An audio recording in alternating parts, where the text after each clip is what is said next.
Hello, everyone, and welcome to Pod TV's Do It Yourself Timeshare Solution or Surrenders with Irene and Tarda team. I am just so very honored to be part of this because we've had so many success stories occur. Because what this is about is sometimes in life you get out there and you get yourself caught into a little bit of a web that is a scam. Timeshares can be, not always. Exit companies can be, not always. With us, we have some attorneys today that we have worked with that have fought for the rights of these people. And, sometimes it just takes a really good team to have some of the success stories that Irene has had. And I just want to bring Irene up and introduce her. Irene, hi. Hi. Good Oh my God, afternoon, you Kim. you shared with me the most exciting news this week. I mean, every week it's something, right? But some good things happened. Yeah, and there's so many things happening. I can't even remember what that was that I told you. But today our show is about not doing it yourself. And so That's we right. have, not everyone has the time or the temperament to self-advocate. And so we have as our guest today, attorney Jay Kumar he's in Chicago, and we're going to be hearing about a new idea. Well, it's not a new idea, but it's a concept that hasn't been delivered often in timeshare, which is mass arbitration. So I'm on several Facebook groups, and every once in a while we have, let's get a class action going. And people don't really understand that, number one, there's usually an arbitration clause where you have agreed not to join a class action. Second of all, they take years. Most people have pressing issues or they wouldn't be reaching out. And one of the biggest obstacles in arbitration or litigation is what attorney Mike Finn, who was on our show before, called the license to lie clause. Among the law profession, it's the non-disclosure, non-reliance clause or the oral representation clause. So there is big news today, Kim. I just learned about it, even though this court filing is from April 25th. And I've heard from people that purchased from Fantasy, I think also known as Flagship. They were ordered to pay 1.6 million to their owners for making false claims. And they appealed on the same grounds that Howard Prosnetz, who was predecessor to Jay in this effort, where you can make it so far and then the courts will refuse to certify class. Well, that's kind of what they were attempting to do. Well, it is what they were attempting to do, to say that it wasn't proper because this was about deceptive claims. So before we hear from Jay and his background and his efforts, I'm going to read the quote from the filing, where the developer advocates for a legal bait and switch, whereas sales agents offer certain guarantees during its sales pitch only to explicitly contradict those guarantees in its contract. This would, in effect, give license to the use of parole evidence rule as a sword to avoid deceitful sales tax practices. We cannot do that. So Jay can explain to us what the parole evidence rule is. But before we do this, Jay, thanks for being on the show. Thanks for having me. And I've known Howard for a long time, but I haven't known you that long. So go ahead, and I know you're not a timeshare lawyer. So go ahead and give us your background and how you ended up in our timeshare world. Sure. So, yeah, my name is Jay Kumar. I've been a lawyer for about 10 years now. I'm primarily a plaintiff's attorney. I do consumer protection, civil rights, a little bit of personal injury as well. I basically started my own firm very soon after graduating law school. I joined an entrepreneurial startup funded by our local bar foundation, which tries to help helps young lawyers start firms to serve underserved people or meet needs that are not commonly met by the market. So they tend to give us like our own office. They give us, business training. They send clients our way and so on. It's sort of up to us to start a business where we don't just like bill people by the hour insane amounts, or we try to find ways to represent people that are affordable, because most people are priced out of the legal market. So for me personally, I do most of my work is based on contingency fees, which means that we normally don't get paid anything unless we win.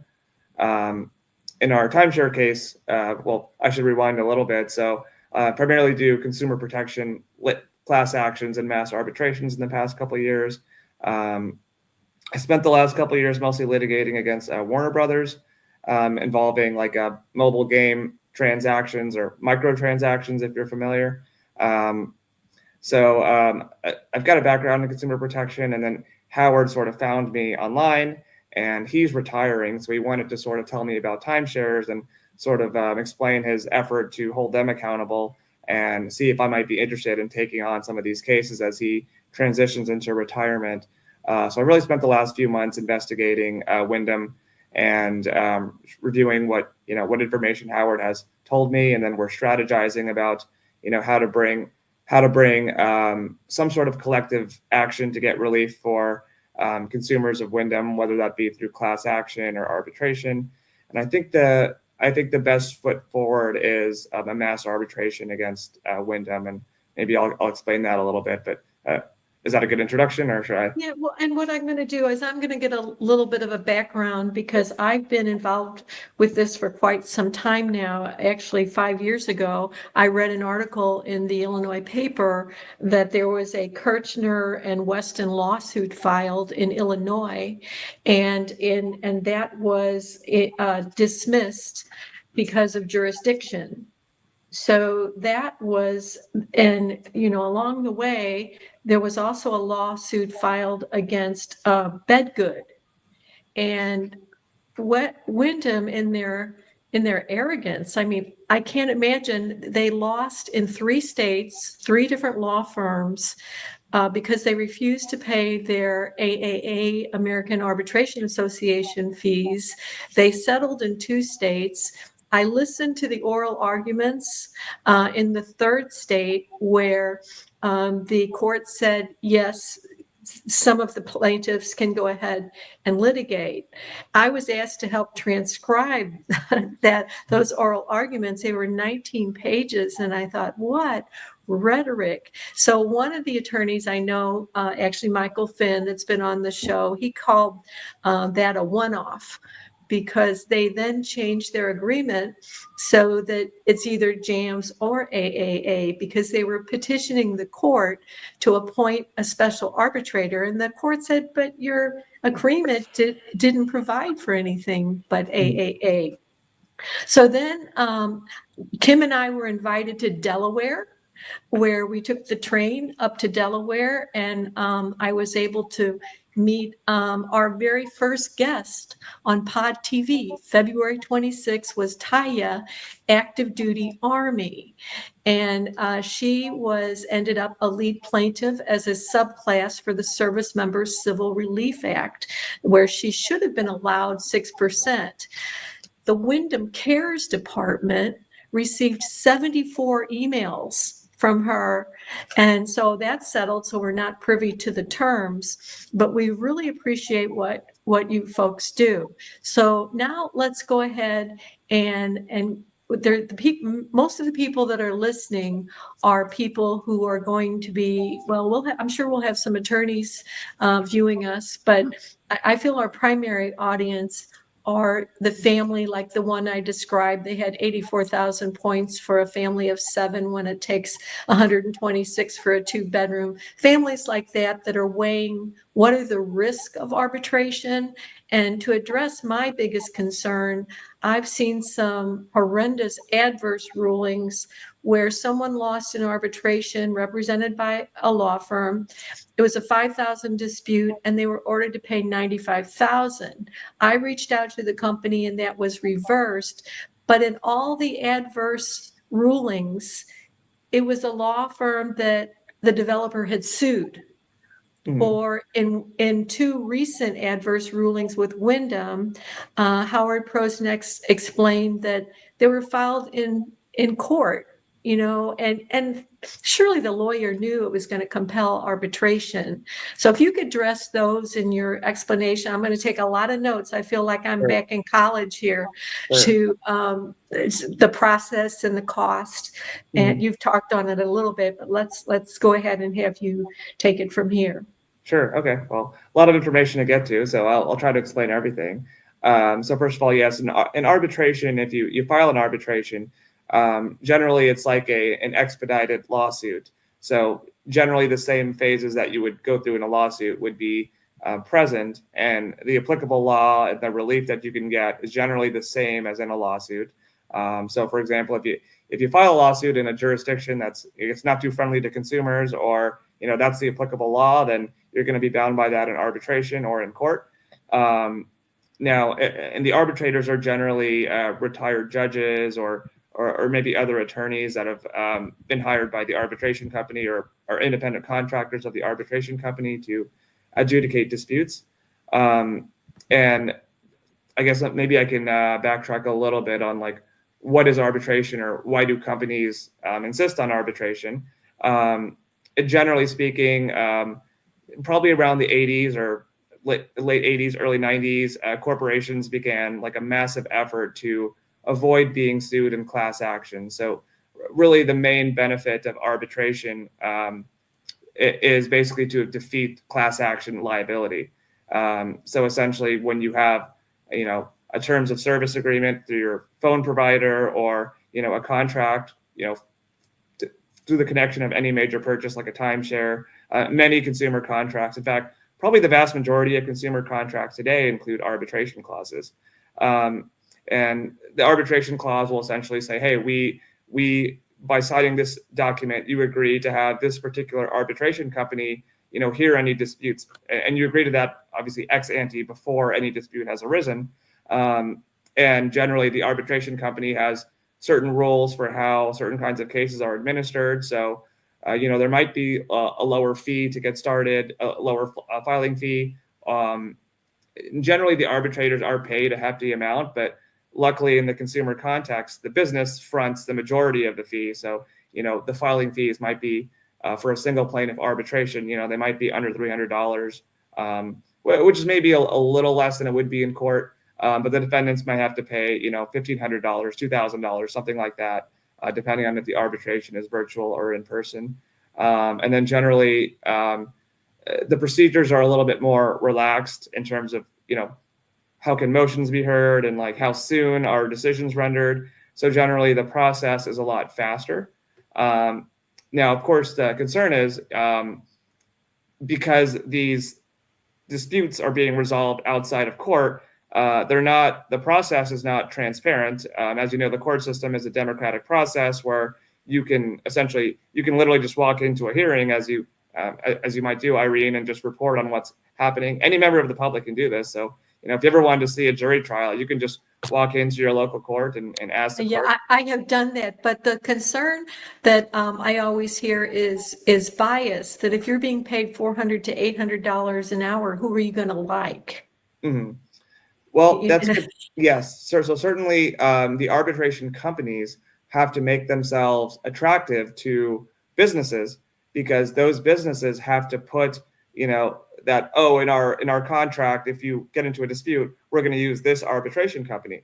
So from the start, obviously the arbitration companies have an incentive to be somewhat attractive as a forum for dispute resolution, for these companies, and often the consumers don't have a choice. They either sign the contract or they, don't retain the services of the company. So obviously that is a major, hurdle in getting relief for consumers, or getting as much relief as you might in court. However, the checks on that is, well, first of all, if you think about it, it's really the plaintiff's attorneys that make both the defense lawyers a lot of money and the arbitration company, because if I don't file, X amount of mass arbitrations, then it doesn't matter if the corporation names the AAA in their arbitration agreement. They're not going to make any money defending the case. And so if their rules are so grossly unfair that no plaintiff's attorney will use them, then they won't make any money. But secondly, of course, there are some minimal due process requirements that an arbitration has to provide consumers. And so sometimes courts can put a check on what's called an unconscionable or an unenforceable, arbitration term. Sometimes companies will not only specify, for example, like what arbitration company hears the dispute, but they'll also say, oh, well, here's the rules. Like before you file an arbitration, you have to give us 60 days notice, about what the dispute is. You have to get an ink signature from your client that they agree to arbitration. You have to mail us the demand. So like basically try to increase the costs and the inconvenience of filing an arbitration. And sometimes that doesn't always hold up in court. And And can you repeat what you said? I missed it about the $1,500. Oh yes. So typically in arbitration, it does cost more money objectively to litigate, but the businesses will end up paying more of the share than consumers.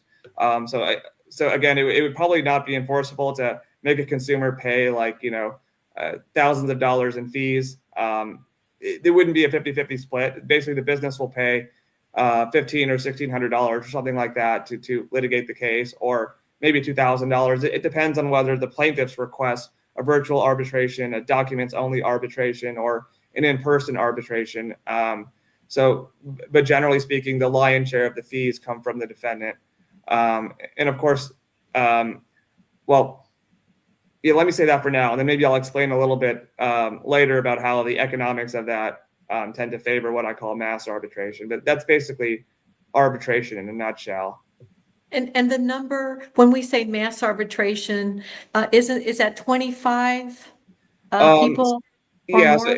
So the rules for what constitutes mass arbitration and what doesn't are generally emerging as we speak now. It's a relatively recent phenomenon, but generally speaking, the supplementary rules for the AAA, I believe, define mass arbitration in the consumer context or in the employment context of 25 or more litigants being represented by either the same attorney or the same network of attorneys with similar claims.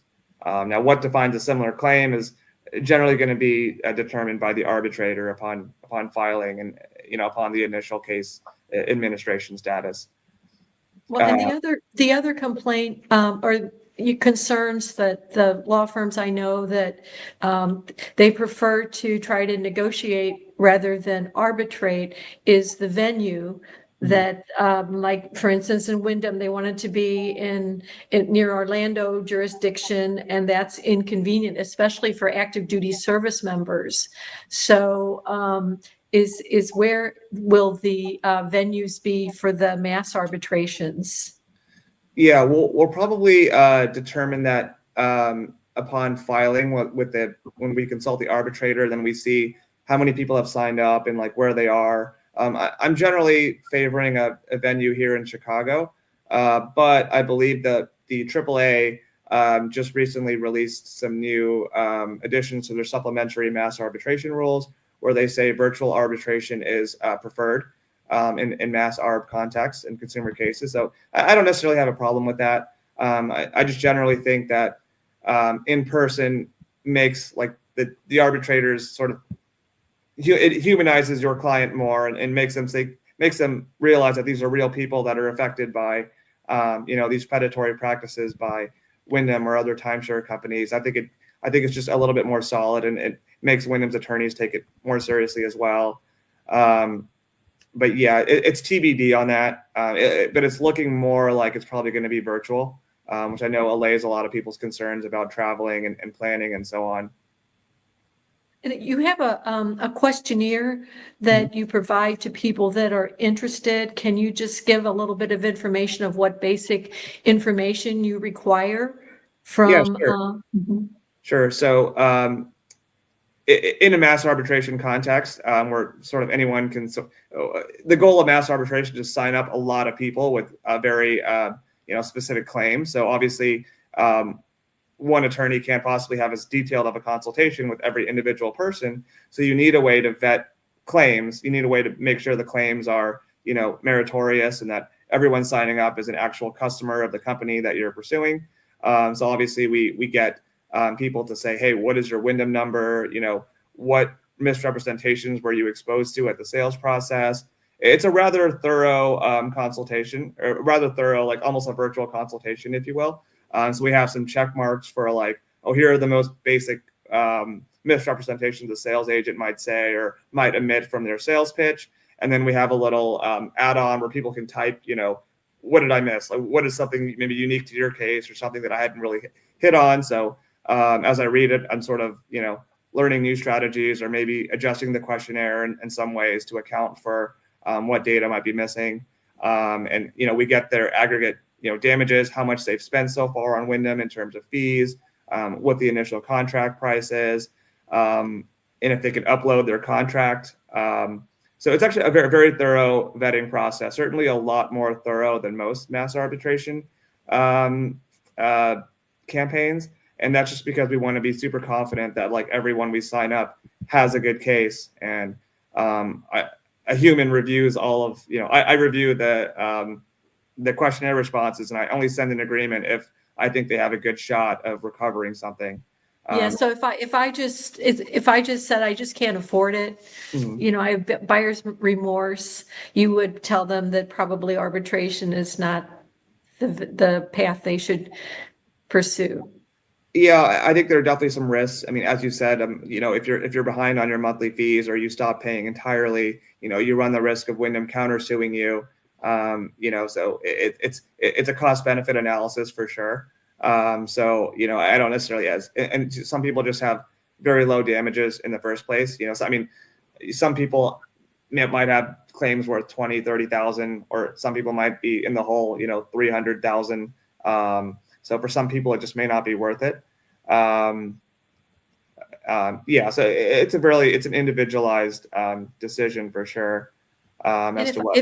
If I fill out your questionnaire, what is the turnaround where I will hear back after filling out the questionnaire? That's a good question. Because the questionnaires are a little bit more detailed, it might take me a couple weeks to sort of mull on, okay, well, how many people of this latest batch should be sent in agreement? So essentially, I send out batches of representation agreements at once, every couple weeks or something like that. So what I'll do is I'll download everyone's information that I think has a good case, and then I'll mail merge a representation letter. I'll sort of use a little automation process to create one, with their name, their data, and then I'll email them all out. So far I've emailed about, I think, 4 batches or something like that. And I did see that in the past couple of weeks I have some more applicants. So I'm currently reviewing those, and I'll probably send out another batch probably on Thursday. I've got a big deadline on Wednesday, so certainly this week. And is you or someone keeping track that if I fill it out today, will I get, it's the marketing person in me, will I get a confirmation then that I filled it out Yes. and the expected time to hear back?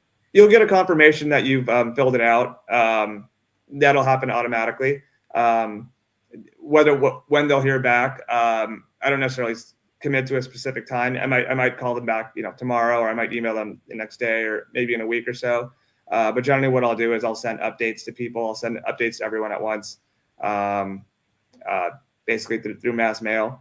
And if people contact me individually, if they email me or they want to set up a call or something like that, I've generally done that as well. I answer people's questions. I'm fairly thorough. Yeah. Go ahead, Kimberly. Did you have a question? Yeah, I do. Well, and a comment too. But first off, here I love Chicago, Illinois. I was a victim, and the Illinois State Attorney General stepped up to the plate and did a great job in helping me in a timeshare situation. It was Jonah Harlan.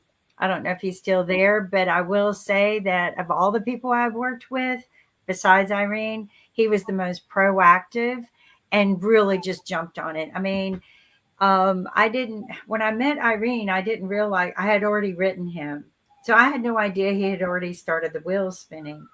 But between the two of them, I think, they felt a bit cornered and that they didn't have any choice. But you're in the right state. But my question to you is, you're located in Illinois. in most cases, when you hire an attorney, you need to hire an attorney in the state where you're from, or the person that you're going after is from. How does that work out? Because timeshares are wee everywhere, Yes. right? That was my problem. Yeah. So generally, if you're filing a lawsuit in court, you have to be licensed in the jurisdiction in which you're filing a case, and then other attorneys can join pro hac vis, which means they have to file and they have to apply for admission. Once local counsel has filed a case. With arbitration, thankfully, one benefit is most state bars, and this is going to be a state by state thing, but they allow attorneys to practice nationwide if you're arbitrating. So it's not considered like an unlicensed practice of law for you to be the only attorney representing people nationally. Most firms that do arbitration, mass arbitration, are national. So that's something good to learn. I didn't even consider that. So yeah, that's very good to know.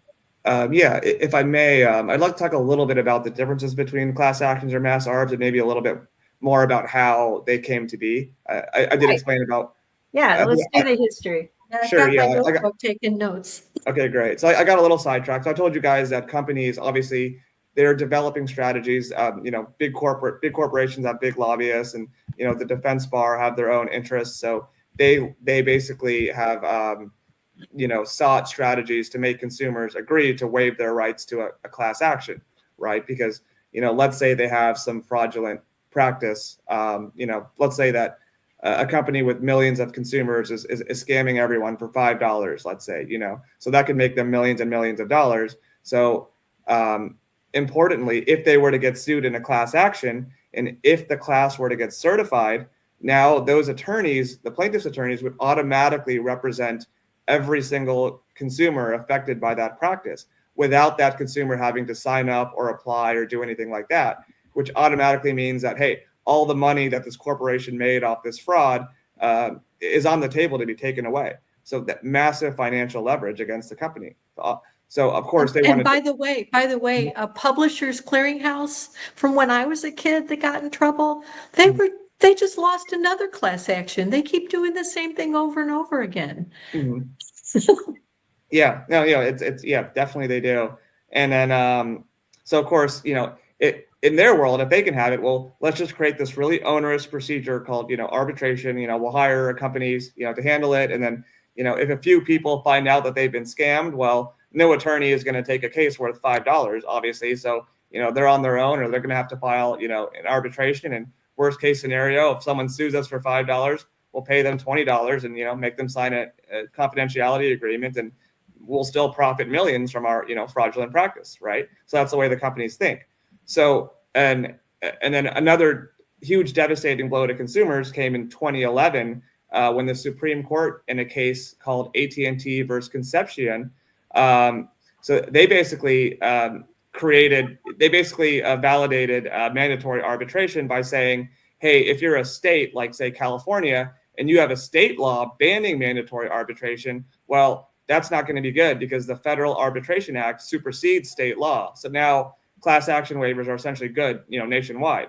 And so that was a pretty devastating blow to consumers. That chilled a lot of lawsuits against employers, against, by their employees, or corporations by consumers.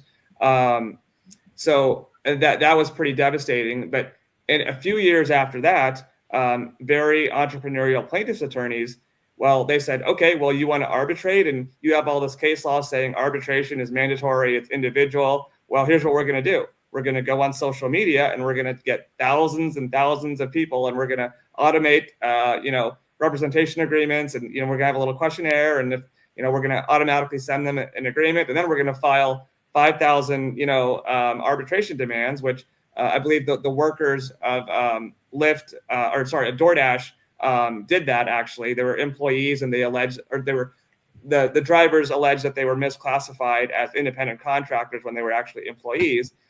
So law firms basically found thousands of them online, and then basically said, okay, well, here's 5,000 arbitration demands, and you've got to respond in 60 days. And if you don't settle this, you've got to pay the filing fees, which, as I mentioned, the bulk of which are paid by the business. So whether they think the case had merit or not, they've got to pay $12 million to arbitrate the claims, or several $1,000,000 just to file a response, which give the plaintiffs a lot of leverage in negotiating a settlement, right? Because the plaintiffs, they have to pay the filing fees as well. They have to pay a lot more than they would in a class action, because they have to pay money for every single person that they sign up. So unlike a class action, you have to sign up every single person in a mass arbitration.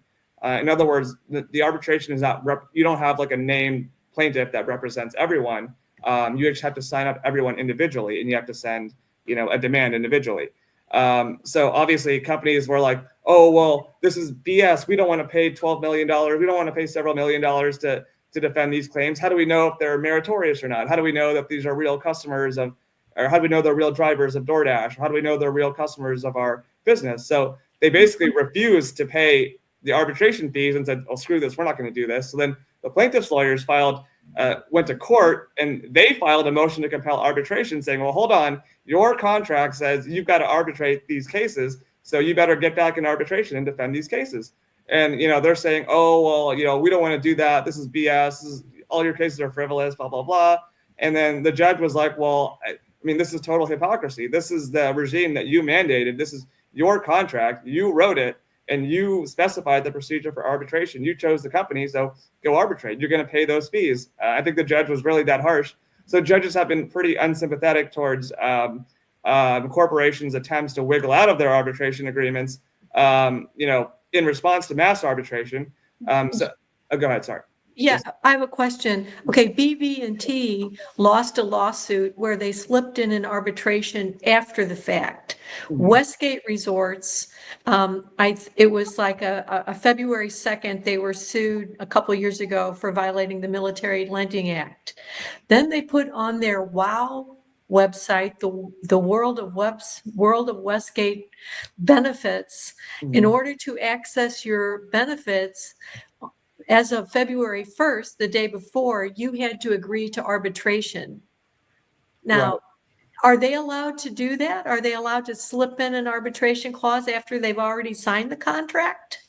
Yes, it's a good question. So these are some of the ways that I'm sort of getting to, as how corporations have sort of tried to wiggle out of their obligations, or whether they didn't have an arbitration clause before, or whether they changed the arbitration clause to something more onerous later. So generally, if you sign the agreement, I mean, there has to be an agreement to arbitrate by the parties. And so if the claimant doesn't sign anything, then, there's no way for them to wiggle it in afterwards. But sometimes they might be able to, like if they have, like, let's say an app, let's say like a phone app like Facebook, well, they might update their terms of service. They might give you a little notice, hey, we've updated our terms of service.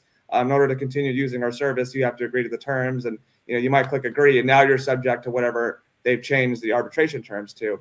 So whether or not they change the terms of dispute resolution and whether or not that's enforceable, that's going to be a case-by-case analysis. So in some cases it could be, in some cases not. I mean, in some cases corporations change it after they've been sued, and it just applies prospectively to different consumers bringing a case, after they've been modified, but it may not apply to other consumers who filed something beforehand. Okay, and so I don't forget, I was notified by a Wyndham employee, a sales agent, that they were handing out just this past week arbitration agreements for employees to sign. And there's a concern at a sales center that, they qualified leads, and leads are being directed to their highest producer. And this is not company-wide, but this employee is wondering whether they should sign that agreement. Can you get fired if you're an employee for not agreeing to sign an arbitration agreement? Yeah, so I'm not an employee attorney, so I want to hesitate, but my understanding is there have been some prior cases on that, and they actually can fire you for not signing an arbitration agreement. That's my understanding. I don't know if there's been other case law developments, but a lot of that may depend on state law as well. There might be some rules about when you can and can't fire someone, but generally in a state with at-will employment, they can probably fire you for just about anything. They can fire you for wearing a red shirt instead of a blue shirt or something like that, as long as it's not firing on a protected class like race, gender, etc., they may be able to do it. But I don't know that for sure. Again, I'm not an employee attorney, and again, even if I knew the general rule, I'd have to take a look at their contract, maybe consult with them, etc., to make a legal judgment. So I don't want to give any legal advice to anyone. Thanks for taking a stab at it, though, because sure. I was just asked that, and I said I'm not an attorney, but I'm going to talk to one pretty soon. And and then the other question I have is, I sat behind Jason Gamble, who was the senior vice president of lending for mortgage lending, no, senior vice president of legal. And he made the statement that exit companies and law firms weren't necessary. The only thing I really remember that I can quote word for word is Mr. Gamble said, Wyndham has a hardship department. So if someone has a debilitating hardship, which we have so many people calling in with debilitating hardship, one person, like they have their spouse, they signed the contract and then symptoms worsened, and now they've just learned that they're going to have to go on permanent and total disability, the loss of one income, but then it can take a long time to get that disability. They might have to retain a lawyer. Are they better off to arbitrate? Because there was a dispute in there, and that they were told if they bought another 6,000 points, they would become bronze. But when I looked at the website, it takes 15,000. So they have a hardship, but they have a little bit of a dispute in there as well. Would they be better off petitioning to Wyndham or to attempt arbitration? Yeah, I think it's probably a case by case analysis, and again, I don't necessarily know everything about Wyndham's procedures, so I don't want to speak out of pocket here. But generally speaking, I mean, I feel like a lot of these like corporations, when they say, "Oh, don't get an attorney, manage the dispute our way," it's basically just a way to sort of string them along, sweep them under the rug, or give them a very less than satisfactory outcome, if not ignore them entirely. It's usually default, and the way I explain it is if you retain an exit company, you basically have to do everything yourself because you're not represented, as opposed to turning it over to a law firm, whether it's arbitration or just trying to negotiate a settlement. All correspondence will be directed to you. Basically, I can just turn my problem over to you and you take care of it, and you have to communicate with the responses from the company, right? Right. Yeah. I don't know exactly how exit companies function, but yeah, my understanding is it's a little bit different than what we're doing, because we're actually filing a lawsuit, or we're filing an arbitration against Wyndham to basically, attack the contract and force them to pay more money. So whether they want to deal with us or not, they're going to deal with us, and they're going to respond within, the time allotted. So that's a nice thing about arbitration, or about filing a lawsuit in general, is, you're not asking the company to do anything out of charity. Like, if you look at it from a power perspective, like once they got your money, that they don't really need you, so. Yes. And also discovery. In the Archambault versus Wyndham, this is from, I think, 2019. During discovery, they learned that one sales agent had 30 complaints against him, 140, one as many as 57 complaints against them, and they were not fired. This was also in 2019. So, that to me is kind of supportive information. How does discovery work in arbitration compared to litigation? So usually the discovery process is somewhat truncated. Now, sometimes corporations have tried to include procedures for discovery in their own terms of service to basically try to limit it. That's not always enforceable, and thankfully, from what I've seen, I don't think Wyndham is trying to do that. So what discovery is necessary is going to basically be at the discretion of the arbitrator. So basically, we'll make a motion, we'll send interrogatories to Wyndham's attorneys, just as we would in a lawsuit, saying, hey, we want these documents, we want this, we want that, we want to depose this person. And they might say, oh, well, we don't want to do that. Well, we'll give you this, but we don't want to give you this. Well, then we'll make a motion before the arbitrator to say, hey, Wyndham won't give us this, X, Y, we need you to rule. So in that way, it's pretty similar to how it would be in court. It's just a little bit more truncated, a little bit more informal.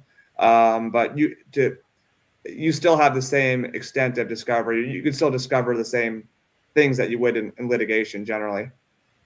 And I would like to read some of Howard Prosek's when I asked about the adverse. There was one where, and this was such a horrible complaint because they basically, according to her sworn deposition, that, and again, this was filed first in court. That's why we're able to get some of this information, where her son was left in the room for just an hour. Maybe he was like 12 years old, so it wasn't like leaving a baby, and then had to sign something to go get him. She was worried about him. And then when she went back, he was locked in the room and she was locked out. So she went back and her husband had to, and by that time they were frantic and they had purchased things. So that was this family here. And what Howard said is the reason, one of the reasons possibly, I would think so, for that adverse, I think it was 41,000 and they were 47,000, they were ordered to pay 91,000, is there were inconsistencies between the claimant's affidavits and deposition testimony.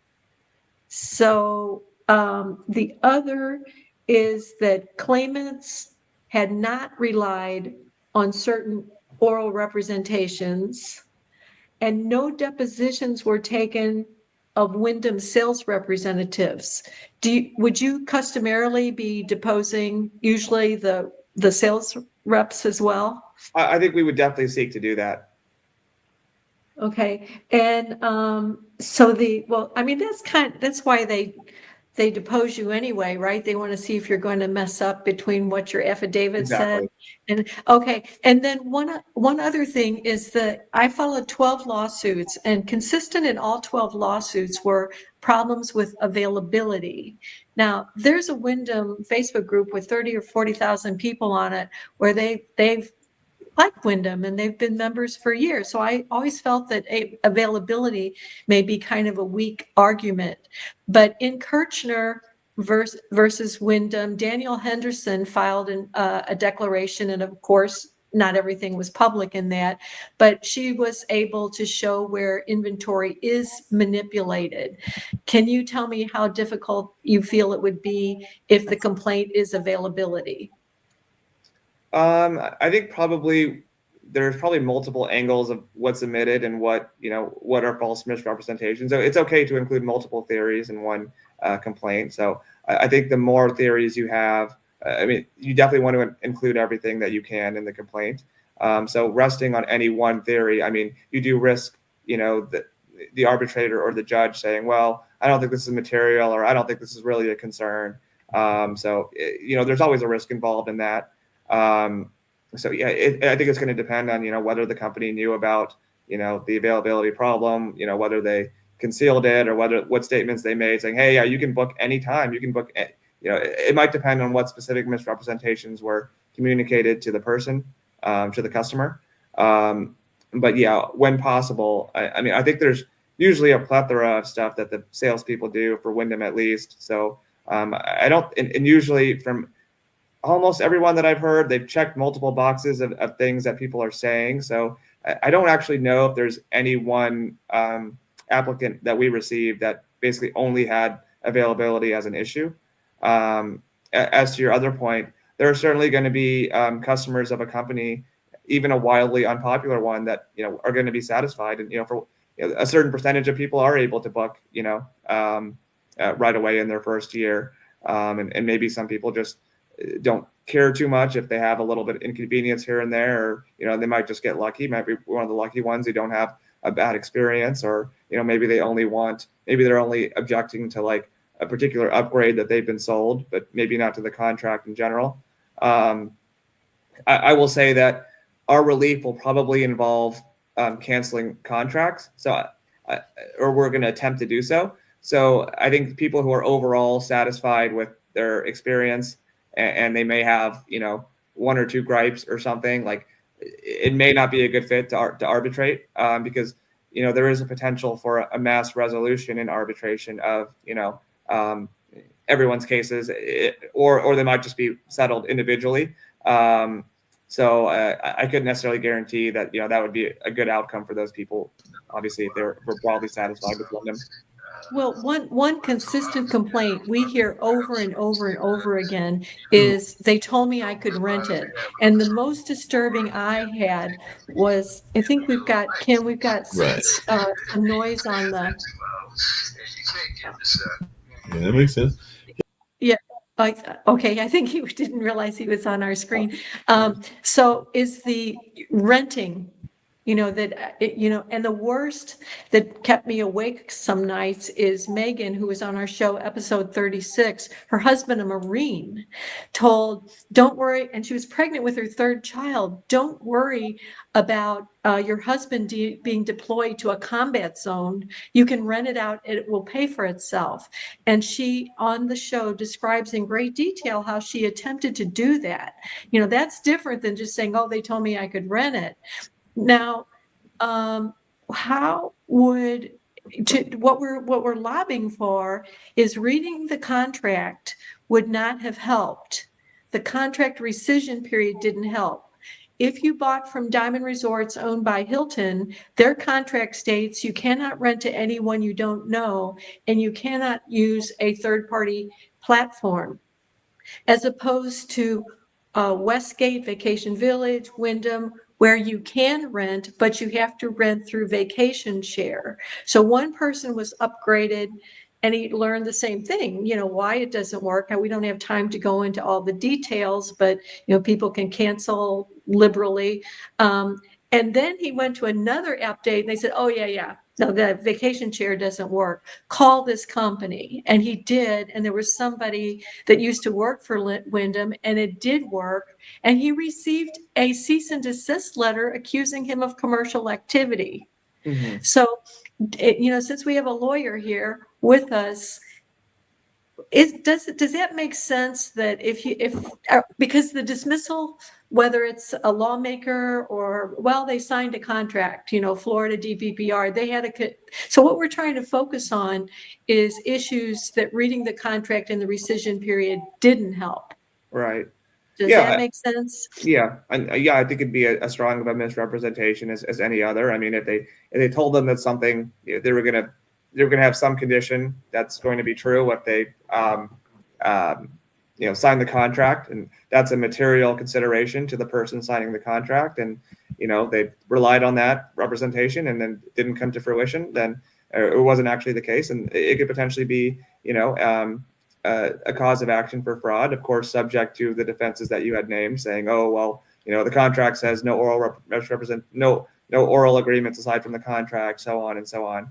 But yeah, I mean, it could definitely be probably a basis for a claim, and of course, I'm not necessarily giving advice to any one particular person that you named, or I'm just speaking generally. Well, I appreciate it. And then you mentioned time. So does it depend on the complexity of the situation? Is it whether it would take 6 months, 9 months? Is it possible it could go 1 or 2 years? It's possible. It's a complicated question. I think you're bringing me back on track to the differences with mass art and a class action. So generally, if there was an individual arbitration and it was just one person, it probably just take a few months, honestly. With the mass arbitration, I think part of that will, of course, depend on how many people that we have, and the number of people that we have can be supplemented as we continue as well. So probably the arbitrators and Wyndham will have some say in the timeline for the administration of the cases. So basically, we'll basically you see what makes sense once the arbitrations are actually filed.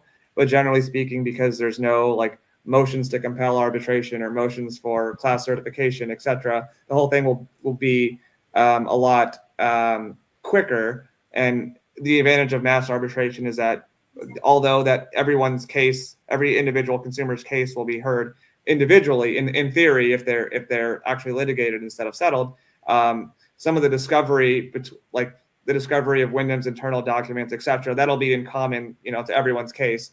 So that gives us obviously the opportunity to avoid repeat discovery. We don't have to ask for the same documents in every single person's case from Wyndham. It's really our clients that'll have new information for Wyndham. So probably just the key events will be gathering necessary documents from our clients and maybe preparing them for a deposition if they want to take the deposition of the client, and maybe preparing them for a hearing if it comes down to a hearing.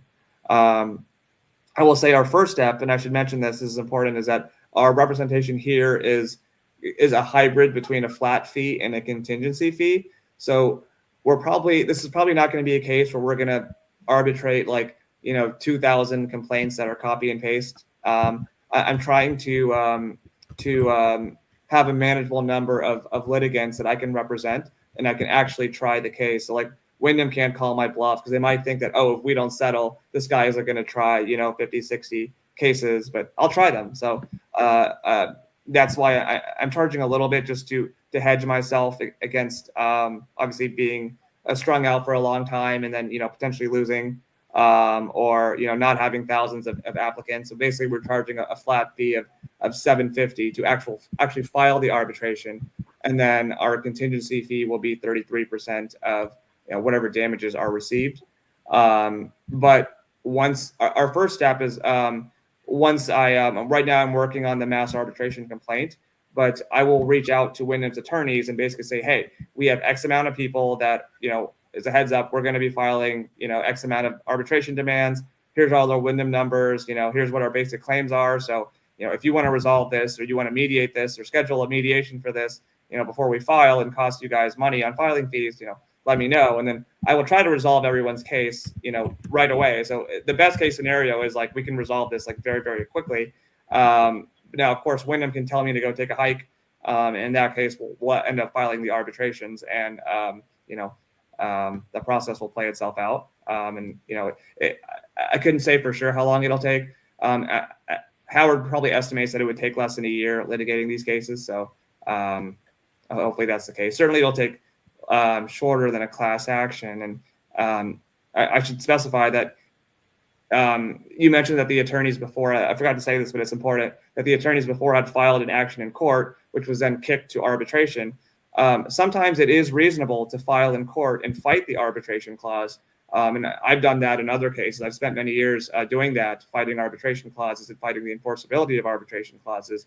But whether or not that's worth it in any particular case is it's a case-by-case analysis. So if I think the arbitration clause is likely to be enforceable, it wouldn't be worth it to litigate a motion to compel arbitration and then have them, even if we win, they're going to appeal it. It's going to take several years before that issue is adjudicated. And then even if we win on arbitration, we have to win on class certification too, which could take, more months or years. So, and if at the end of that, they lose, well, then will just have been paying their monthly fees, for months, for years without resolution. So that I think is another really major consideration for me, I think, in doing mass arb instead of attempting to fight arbitration and fight class cert. You had mentioned that you had you took part in another mass arbitration. Can you share what company that was? Yeah, so we actually had filed a sort of a proposed class action in a mass arbitration against Warner Brothers, and that was for the mobile app, actually for the Game of Thrones app. It's a game, so we're sort of doing a little bit of a transaction. We're doing a little bit of a consumer fraud transactions where companies will really have these very loud, boisterous advertisements where they try to get children and other people prone to gambling to buy little gold or items on their game, etc. It's actually, it sounds a little crazy, but it's actually a multi-billion-dollar industry. Actually, Apple and Google Play, they make most of their money through microtransactions through their app store, but I can't share with you the resolution of that because it's confidential. No, but I mean, it's reassuring to me that you do have experience with mass arbitration. That's and the worst case, if you decide that you're just going to forget the whole thing and you have a loan and you're going to default. I did attend a trial, 5-day trial, Wyndham, and I was actually introduced to their lead witness. I remember her name, Ramona Harrington, where unlike Hilton and Holiday Inn that have been known to sue on the promissory note, doubling your money if you can get away with it because it's worth nothing. A $50,000 loan is worth nothing to the to the member, and then they turn around and sell it to somebody for $50,000 and then turn around and sue you. She testified that Wyndham does not do that. So they said 180 days. Of course, there's no hard, fast rule, but after 180 days, they foreclose. Now, your credit could get hit 200 points, but that was probably 2022, I think, and things can change, but at least there's that reassurance. So it looks like we're down to our last 5 minutes. I'd like to do kind of a summary. If you are a Wyndham owner and you feel that you have been harmed, how would they access the survey? Just look up Kim has the link here. Can they just go to your website to find the questionnaire? Yes, I believe it's jkumarlaw.com /timeshare.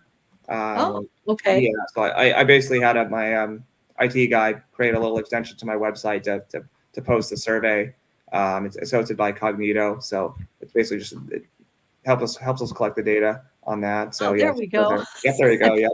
So you can still fill out the form, and obviously you be in mind that I am inundated with a lot of emails from folks and applications. So I have if you've submitted an application and it's completed, then I've received it, and I'll review it, and I'll send you a representation agreement if I think you've got a good case, or if you want to email me to ask any questions or give me a call, then you can do that as well.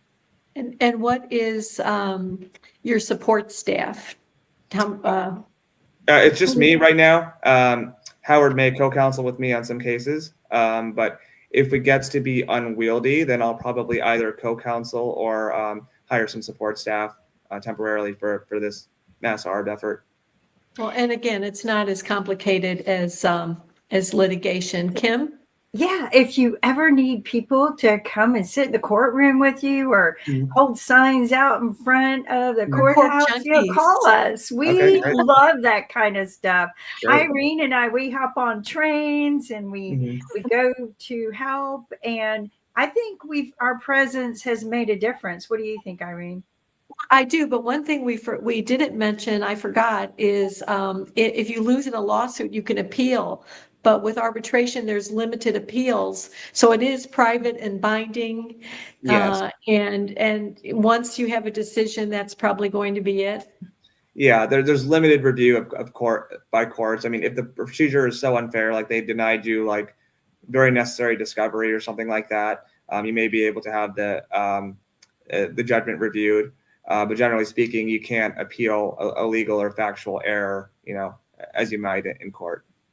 Yes. And then once I fill out that survey, I will, you said it could take a couple weeks. There'll be an automatic acknowledgement, but then within, let's say 30 days, can I expect to hear from you to see if I have a case or not? Is that reasonable? Certainly, yeah. And I'll probably, to anyone who's watching who may have submitted an application last week or so, like I will email another batch of representation agreements out soon. And I should say that they come from Sign Now, which is kind of like DocuSign. So for some people, I might go through their spam email. So if I don't hear back from you after I send a representation agreement, I might, send a follow-up email to everyone who hasn't signed up yet. So.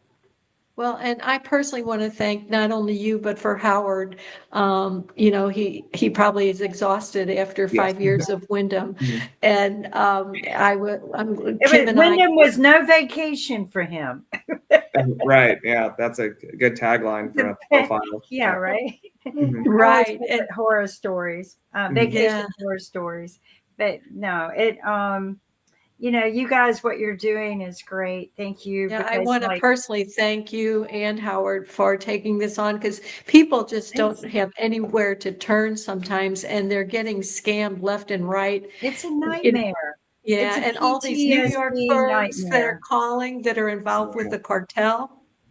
I mean, it's out of control. So we're down to just a few seconds. Any last minute comments, Jay?